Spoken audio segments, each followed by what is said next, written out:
હવે વિદ્યાર્થી મિત્રો આપણે શરૂ કરીશું દાખલા નંબર 4. દાખલા નંબર 4 ની અંદર રકમમાં આપેલું છે રાજકુમાર, કૌશિક અને શર્માનું નફા નુકસાનનું પ્રમાણ 15:10:9 છે. તો અહીંયા લખી દઈએ આપણે નફા નુકસાનનું પ્રમાણ. પહેલા ભાગીદારનું નામ શું છે? રાજકુમાર. તો અહીં લખી દઈએ સૌપ્રથમ રાજકુમાર. બીજા ભાગીદારનું નામ શું છે? કૌશિક. તો અહીં આપણે શું લખી દઈએ? કૌશિક. ત્રીજા ભાગીદારનું નામ શું છે? શર્મા.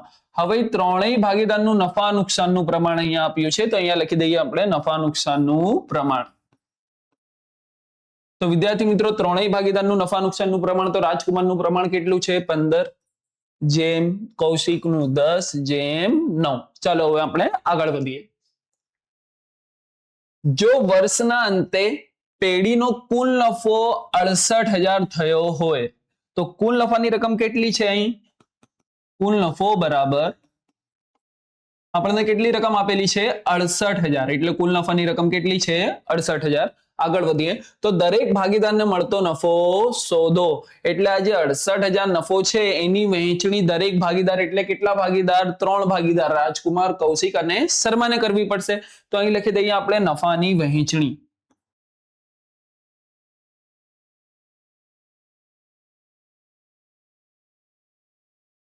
તો વિદ્યાર્થી મિત્રો દાખલા નંબર 4 માં કયો ટોપિક છે? ભાગીદારો વચ્ચે નફાની વહેંચણી. તો સૌપ્રથમ પહેલા ભાગીદારનું નામ શું છે? રાજકુમાર. તો નંબર 1 રાજકુમાર.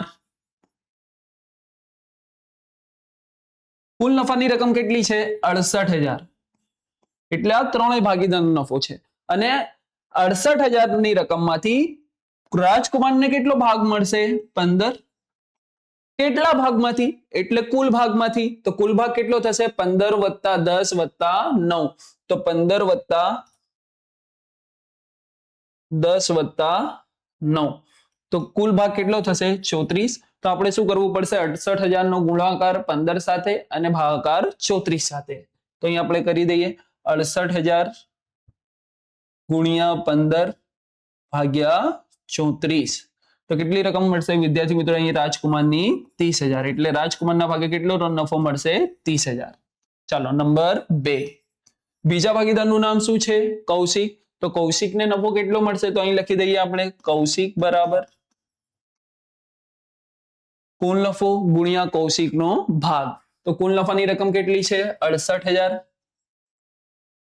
અહીં કુલ નફાની રકમ કેટલી છે વિદ્યાર્થી મિત્રો? 68,000. અને કૌશિકનો ભાગ કેટલો છે? 10 ભાગ્યા કુલ ભાગ એટલે 34. તો અહીં આપણે કરી દઈએ 68,000 નો ગુણાકાર 10 સાથે અને ભાગાકાર 34 સાથે. તો 68,000 ગુણ્યા 10 ભાગ્યા 34. તો અહીં કેટલી રકમ મળશે વિદ્યાર્થી મિત્રો? કૌશિકના ભાગે 20,000. એટલે કૌશિકને કેટલો નફો મળશે? 20,000. ચાલો ત્રીજા ભાગીદારનું નામ શું છે? શર્મા. તો શર્મા બરાબર 68,000 ગુણ્યા શર્માનો ભાગ કેટલો છે? 9. કુલ ભાગ કેટલો છે? 34. તો અહીં આપણે 68,000 નો ગુણાકાર કોના વડે કરીશું? 9 વડે અને ભાગાકાર 34 વડે. અહીં કેટલી રકમ મળશે? 18,000. તો કુલ 68,000 ની રકમમાંથી 30,000 રાજકુમારને મળી, કૌશિકને કેટલી રકમ મળી? 20,000 અને શર્માના ભાગે કેટલો નફો મળ્યો? 18,000. ચલો હવે દાખલા નંબર 4 જેવું જ ઉદાહરણ આપણે કરીશું. ઉદાહરણ નંબર 3.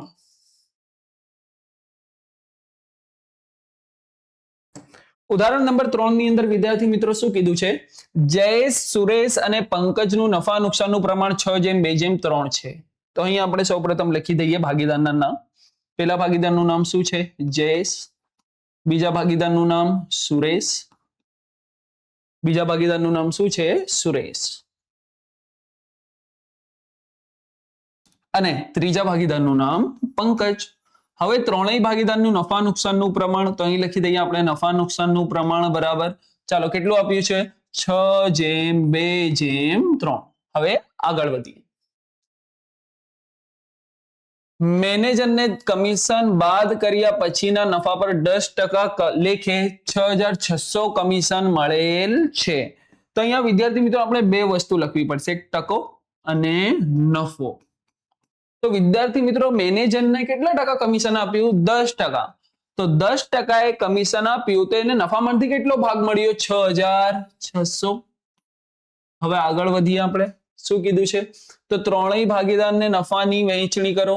તો ત્રણેય ભાગીદારને જ્યારે નફાની વહેંચણી કરી આપણે, તો આપણી પાસે કઈ રકમ હોવી જોઈએ? કુલ નફો.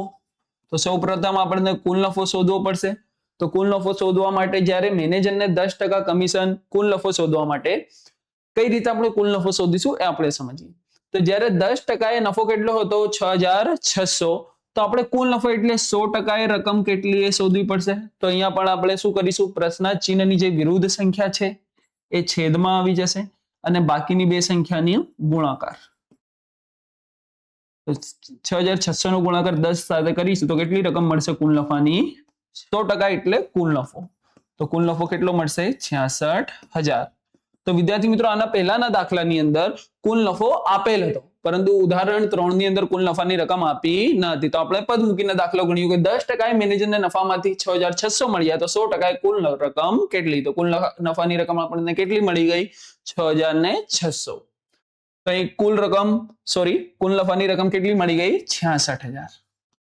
હવે કુલ નફાની રકમ આપણને મળી ગઈ. હવે આ વહેંચણી કોની કેટલા ભાગીદારો વચ્ચે થશે? 3 ભાગીદારો. તો પહેલા ભાગીદારનું નામ શું છે? જયેશ. અહીં લખી દઈએ આપણે જયેશ ને.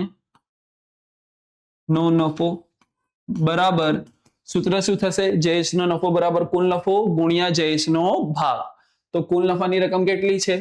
66000 ગુણ્યા જયેશનો ભાગ કેટલો છે? 6. છેદમાં કુલ આવશે એટલે 3 ને 2 5, 5 ને 6 11. તો ભાગાકાર કોની સાથે કરીશું આપણે? 11 સાથે. તો 11 6 66, 6 6 36 એટલે કેટલી રકમ મળશે? 36000. તમે કેલ્સીની અંદર 66000 ગુણ્યા 6 ભાગ્યા 11 કરીશો. તમે કેલ્સીની અંદર 66000 ગુણ્યા 6 ભાગ્યા 11 ભાગાકાર 11 જોડે કરશો તો જવાબ શું મળશે તમને? 36000. હવે નંબર 2. ચાલો, જયેશ પછી કયા ભાગીદારનું નામ છે? સુરેશ. તો સુરેશનો નફો બરાબર કુલ નફાની રકમ કેટલી છે? 66000 ગુણ્યા સુરેશનો ભાગ. તો સુરેશનો ભાગ કેટલો છે? 2. છેદમાં કુલ ભાગ એટલે 11. 11 6 66, 6 2 12 એટલે સુરેશના ભાગે કેટલી રકમ મળશે? 12000. વિદ્યાર્થી મિત્રો તમને સાદું રૂપ ના આવડતું હોય તો કેલ્સીની અંદર તમે કઈ રીતે ગણતરી કરશો? 66000 ગુણ્યા 2 ભાગ્યા 11. તો તમને કેટલી રકમ મળશે? 12000. હવે ત્રીજા ભાગીદાર. તો ત્રીજા ભાગીદારનું નામ શું છે? પંકજ. અહીંયા લખી દઈએ આપણે પંકજનો નફો બરાબર કુલ નફાની રકમ કેટલી છે? 66000 ગુણ્યા પંકજનો ભાગ કેટલો છે? 3. છેદમાં કુલ ભાગ 11 6 66, 6 તારી 18 એટલે પંકજના ભાગે કેટલો નફો મળશે? 18000. આયો વિદ્યાર્થી મિત્રો તમને દાખલા નંબર 4 ની અંદર સમજણ પડી હશે અને એની સાથે આપણે કયું ઉદાહરણ કમ્પ્લીટ કર્યું? 3.